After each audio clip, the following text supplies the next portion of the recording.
It seems like every time people see this comparison photo, they're shocked. What am I talking about? As you can see, this is the same guy. In both pictures, he's wearing a suit. In one picture, the suit fits, and in the other, not so much. Now, I get it. Every 5 to 10 years, the fashion of fit goes in and out, from a looser fit to a closer fit. But understand, gents, if you want to look timeless, if you want to look elegant, if you want to look classy, you want to go for the fit that suits your body build. And what's great about this classic fit, it's going to work now, it's going to work tomorrow, a month from now, a year from now, 10 years from now, a classic fit is going to be in style. And that's the beauty of dressing elegantly, of dressing in a timeless manner. You can spend good money on looking good, and it's going to work for you for years to come. Now, the reality is dressing with class, dressing with elegance doesn't change too much over a man's lifetime. So we talked about fit. Yes, a man in his 40s, 50s, and 60s can fall into the fit trap, but I think it's men mostly just getting started in their teens, in their 20s, that are more likely to fall into not spending the extra money to go see their tailor, to get their clothing adjusted. Gents, my advice here is to know the name of your tailor. Almost all clothing, to include suits, outerwear, but more importantly, your casual wear should be adjusted to fit you properly, and it's a small price to pay to get that clothing you spent good money on just to look better on you and to enhance your natural build. Now, the next key to looking elegant, and this applies to all ages, is to invest in quality basics. Now, of course, this depends on your style. It could be your t-shirt, jeans, and boots, or your dress shirts, trousers, dress shoes, and sports jackets. I define your basics as your go-to everyday items. The key here is to leveling up your everyday wear, to make it easy to look classy, to look elegant. And let's start with that t-shirt example. If your default is a low quality graphic tee that you've been wearing since college, come on, this is an easy fix. Change it up, maybe go with a solid color V-neck or a crew neck made with a little bit thicker quality cotton. It's going to have a better drape and it's going to look better on your torso. Now, that being said, could you level up the look by going with a Henley? Those buttons right there in the front are going to add a little bit of interest. And if you were to go with a long sleeve, even on a warm day, you can slightly roll up those sleeves. And what we get is a much better look than that graphic tee. And that distressed denim you've been wearing for years, yeah, let's go ahead and toss it. Let's go with a darker wash denim. Go with the slim, tapered, or regular cut. That's going to look much better on your fit body build than that looser cut. And let's save those running shoes for when you're out running, and let's upgrade with a pair of laced leather, good looking boots. Now, for those of you guys working in a professional field, you've been wearing a collared shirt. I get it. That polo, it looks fine on you and it gets the job done. But would you be better served going with a classic dress shirt? But the ones you bought were made from really poor quality fabric and the fit was so-so. Now let's change this up. And in fact, I advise you to go into the best menswear store in your town. Even if you can't afford the clothing,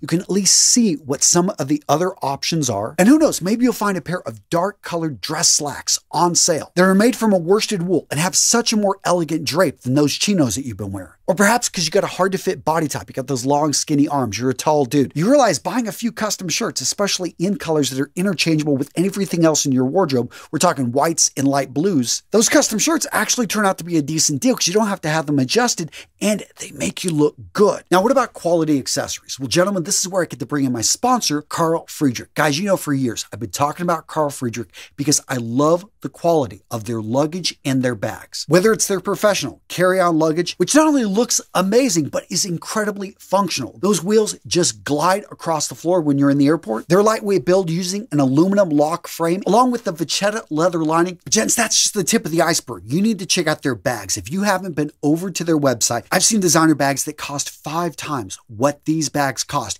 yet you're getting the same quality, the same build. And for me, that's what true class and elegance is. When you understand what quality is and you're not stuck on a name brand, you can actually spot something that's going to serve your needs. And that's what I love about these bags. These are the type of bags you buy once and you will use for the rest of your life. Now, personally, I have the Weekender in chocolate, but they sent me one in midnight green. And I have to say, I absolutely love this color. Now, they also sent me the Plissy briefcase in the midnight green. I've had the privilege to have this briefcase not only in chocolate, but also in that cognac color. And again, like all Carl Friedrik bags and luggage, they are not only absolutely beautiful, they are functional and they are built to last. And you can tell this when you look at the build of the hardware, you look at the stitching and the construction. Oh, and I've got to give an honorable mention to their 72-hour backpack. I've talked about this in previous videos. This backpack, I took it with me when I traveled to the Virgin Islands the other day. And I have to say that, yes, it is friggin' amazing. Just a beautiful backpack I absolutely love. Seriously, gents, they got a 100-day trial. They've got a lifetime warranty and free shipping and returns. Gents, for the best bags and luggage I've ever owned, seen, or reviewed, check out Carl Friedrik in the description of today's video. Get the best deal on the web. Awesome company, proud to support them. Use that link. Go take advantage of this deal. Now, this next tip to look elegant is something I don't see any other channels really talking about. I think it's really important. Most guys miss this, and it does apply really to men in their 30s, 40s, and 50s as their colors start to change. The reality is our hair gets lighter. Oftentimes when you start to get that salt and pepper, you start to gray when you're in your 30s, 40s. Maybe you even start to lose a bit of your hair. Here's the thing though.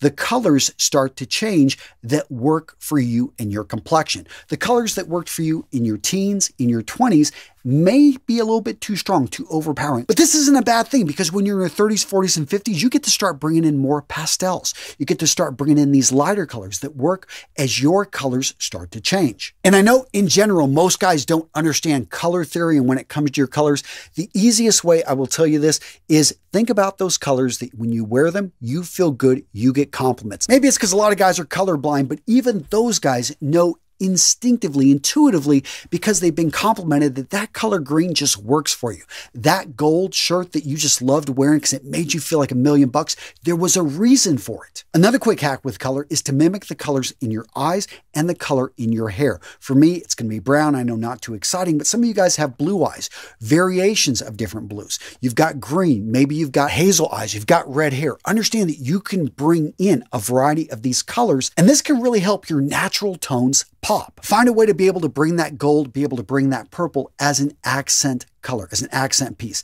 And by the way, the closer you get it to the face, so whether it's in a necktie, a small accessory, as a pocket square, understand that color can be a very powerful tool. And like a spice, it can bring out the flavor in your outfit. Next up, let's talk about elegance in grooming. So for younger guys, they're probably not doing it enough. They don't have a routine, whether it's going and seeing your barber every 2 to 3 weeks and having that scheduled, which really isn't too bad of a mistake. I just encourage younger men to have that scheduled so that they're not being reactive when it comes to a haircut. Grooming areas I think a lot of young men mess up is they're not paying attention to their oral hygiene. And let's face it, a lot of guys, especially when you're younger, you can get away with maybe not always showering. People don't say anything yet. You're just a young guy. When you're around more professionals, if you don't have those grooming habits, people are just going to simply stay away from you. You're going to be known as the guy with the bad breath that has a little bit of the BO. But yeah, if you have to shower twice a day because you work out in the afternoons, then make it happen. And gents, when it comes to oral hygiene, take this seriously.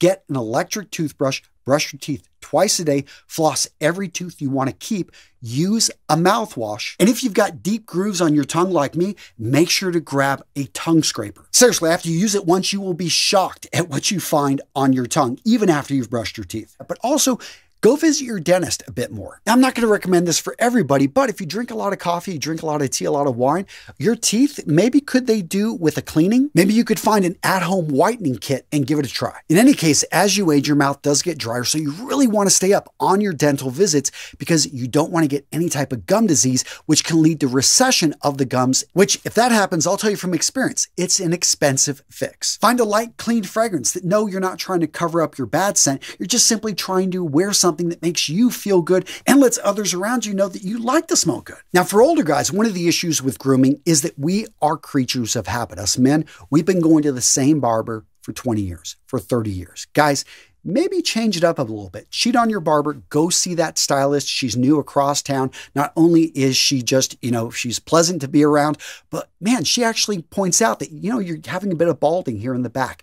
We could change up this hairstyle to better suit your face shape. Let's try it. The point being is don't fall into a rut. Don't feel you have to do the same thing because it's what you've always done. Maybe it comes down to your hair product. As you age, your hair gets thinner. So different products can have a different effect. Maybe you've been wearing something that was made for your thicker, younger hair. You need to find a product that works actually for your thinner, lighter hair now. Now, what about fashion? What about trends? Since the beginning of time, human beings have looked to follow others. Nothing wrong with it, but it does cost money. And I would say as a younger man, be careful. Don't be afraid though to experiment. Have fun. I think going to thrift stores, I think finding other ways in which you can try on clothing from different decades, different periods. I do think in your 20s and 30s, you have a lot more room to experiment, and therefore you should. Now, that's not saying in your 40s and 50s you can't experiment, but I do think at this point, you want to kind of be hitting a point where you identify what is your signature style.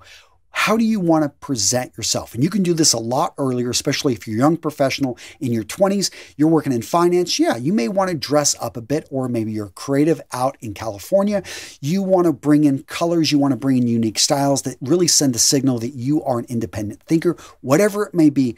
Start to develop your signature style. This is a lot less expensive than following the whimsical winds of fashion. When you understand that your style is about your brand, it's about sending a message to people. Before you even open your mouth, they're making a judgment. Everyone does this. And if you can control that, and when you understand that, you start to develop your signature look, your signature image, which sends the message you want to send to the world. And as soon as you can start focusing on this, whether you are in your 20s, 30s, or 40s, or even 50s, all of a sudden you're going to be able to not only save money because you can buy the clothing that sends that message, but right with that, you're also going to be able to leverage the power of controlling your image.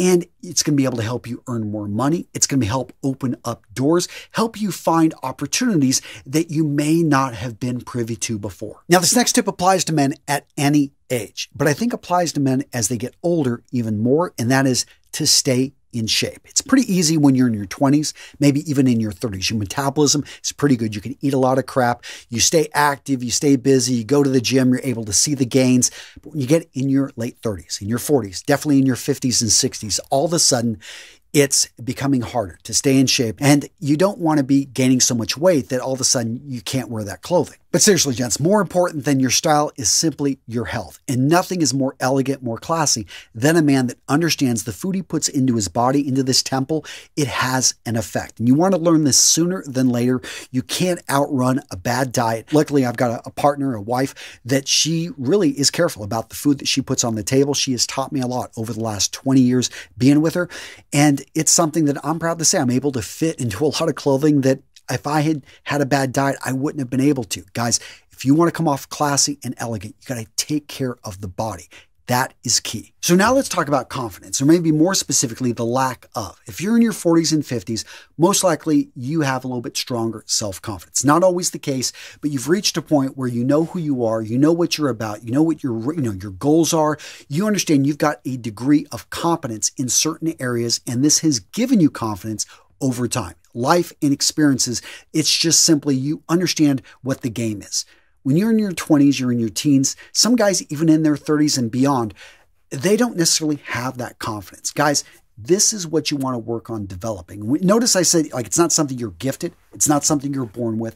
It's something that you develop over time. Gents, in my experience, what I have found for most young men, the best and fastest way to develop confidence is to develop competence in a very narrow area that you can master and then teach and maybe even help others. And gents, what I love about this method is in a relatively short amount of time, you can develop a bit of competence, of expertise in a narrow area, and you can be teaching others. Like, let's just take artificial intelligence, AI. Now, that is a big term. There's a lot of things there, but all of a sudden, you learned how to use not only ChatGPT, but Perplexity. You're getting into, all the different image creation things. Well, there's a lot of people that want to learn this stuff. And you having that narrow knowledge, mastering a few of the tools out there and being able to teach others, all of a sudden, that's going to give you confidence. And you can build off of that. You can start building up other areas. Maybe it's fitness. Maybe it's learning a little bit about jujitsu. And notice I just said a little bit about jujitsu. In Land of the Blind, the one-eyed man is king. So you just need to be able to guide others. Seriously, gents, building up that expertise when it comes to body, when it comes to earning power, all of a sudden you're able to develop in different areas of your life. And it's going to enable you to stand taller, to fit into that clothing, look better. And this is timeless elegance, class. This is, the inner man that we want to build and develop. And speaking of the inner man, gents, if you enjoyed this video, you are going to love this video right here. I actually watched this video before I filmed this one, so I didn't repeat any of the points. It's a very similar topic, but I go into an entirely different direction. We talk about table manners. We talk about, just being able to master your inner self. A few other things here. It's a great video. Check it out. And boom, right there. Go check it out. Solid video. You'll like it.